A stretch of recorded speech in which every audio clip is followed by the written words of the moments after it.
Ashamaarka fuudhee akkam jirtu. Hordoftoonni YouTube gidduu jalatti argamtan hundi keessanaaf nageenya waaqayyoo isiniif haa baay'atu. Akkam jirtu nagaa keessanii. Egaa irraa gizuun mana isheetti na affeertee jirti. Anis mana gizuu keessatti dhaadhee gaaffii adda addaa qopheessitee jirti. Gaaffii sanaaf deebii laachuudhaaf gola ishii keessatti argamee jira jechuudha.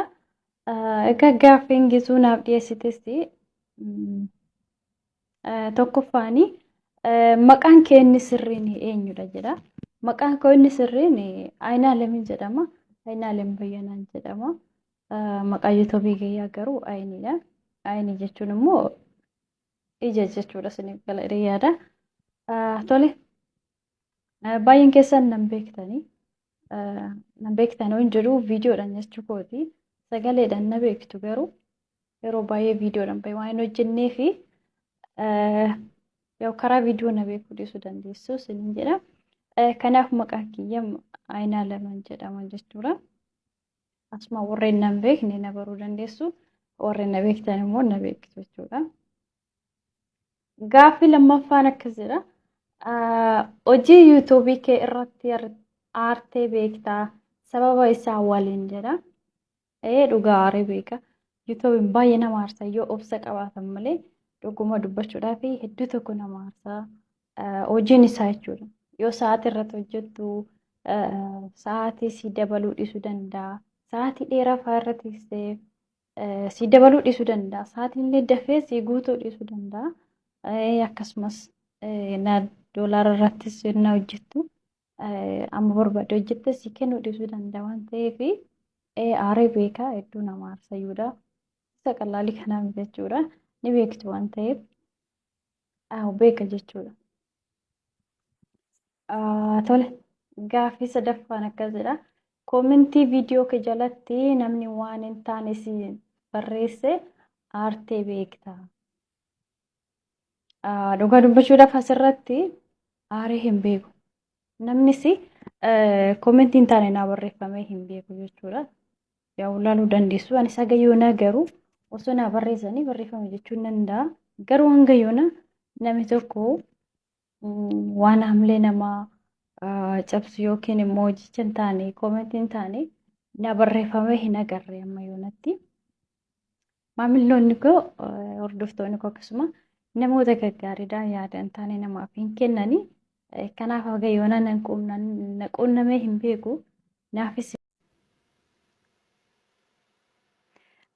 tole gaaffiin itti aanu immoo akkas jedha. Gaaffii arfaffaan jechuudha. Otoo namni hojiin ati YouTube kee irratti hojjettu kuni sirrii miti jedhee koomentii siif laatee hojii YouTube hin dhiiftamoo itti fuftaa jedha. Dhugaa dubbachuudhaaf asirratti koomentii kanaaf jedhee ani YouTube hojjechuu hin dhiisu. Namoonni gaafa yaada hin taane yookiin sirrii miti sin jedhanii fakkeenya hamma achi keessatti ta'anii wanti ani hojjedhu dogoggora addaa viidiyoo tokko keessatti wanti dogoggoru tokko jiraachuu danda'a. Sanaaf achirratti sirreessi kuni sirrii miti yoonaan jedhanii isa sirreessuu nan danda'a. Garuu guutummaa guututti inni YouTube dhaabinaan jedhu ofiisaatiif yaadni isaatu sirrii miti jechuudha. Anis immoo inni dhaabi jedheedhaa fi miti kan hin dhaabu. Yoo fedha kiyya ta'e yoon ofii kootii hin barbaadu ta'e nan dhaaba malee jecha namaatiin inni dhaabinaan jedheedhaa fi hin dhaabu. Maaliif ani jecha namaatiin nan deema osoo hin taane waan na baasuuf waan nan beekne ofii kiyya murteeffadhee itti deema malee sirrii waan hin dogoggoroo jiraate garuu isa sirreessuu yaala malee hojii YouTube hojjechuu hin dhaabu jechuudha walumaa galatti. Innaa kanaaf nan dhaabsisu jechuudha koomentiin nama. Tole gaaffii shanaffaan akkas jedha.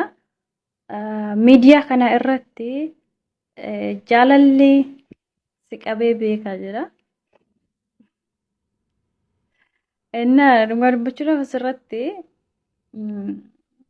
jaalalli si qabee beekaa isa jedhuu fi qabamee beeka garuu milkoofne malee. Innaa dhugaa dubbachuu yaa mitiire.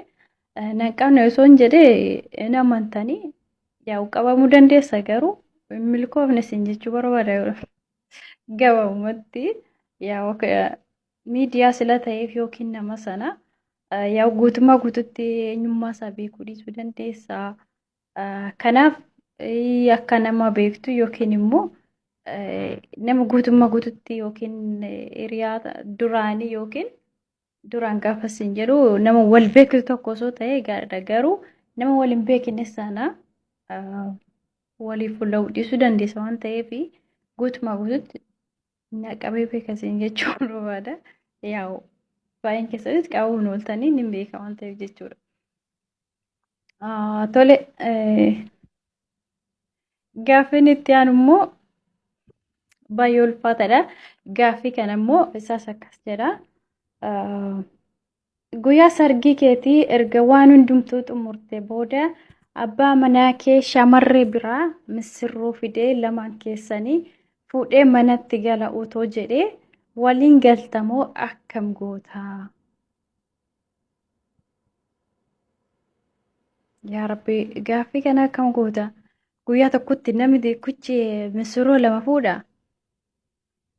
Inni kanaaf asirratti deebiin kan koo kana Rabbi nurraa qabu sirrii miti waan ta'eef jechuudha. Guyyaa tokkotti misirroo lama keessattuu immoo osoo nu lamaan keenyayyuu wal hin beekin guyyaadhuma sargii sana wal nama barsiisuun jechuudha.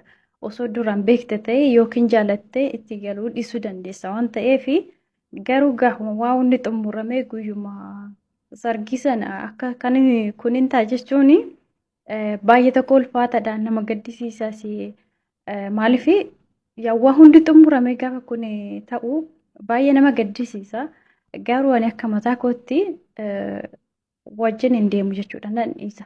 Maaliif akka amantii kootiittifis naaf hin eeyyamamu jechuudha. Maaliif namni tokko nama tokkoof yaani shamarra tokko sila ta'eef yoo heerumu dhiira tokkotti heeruma. Isaa dubartii biraa yookiin immoo lama fuudhu biratti wanni akkasii anaaf hin hojjetu. Wanti badee abaduu qabeenyi yookiin qisaasa'ee sargii sanarratti ba'es abaduu malee wajjin hin deemu akka mataa kootti jechuudha. Maaliif amantii koos naaf hin eeyyamu anis immoo keessi kiyya naaf hin eeyyamu. Masaanis hin barbaadu hin jaaladhus jechuudha. Maaliif ani kan hin deemu barbaadu akka amantiin koo na ofutti deema malee akka barbaadetti miti jechuudha.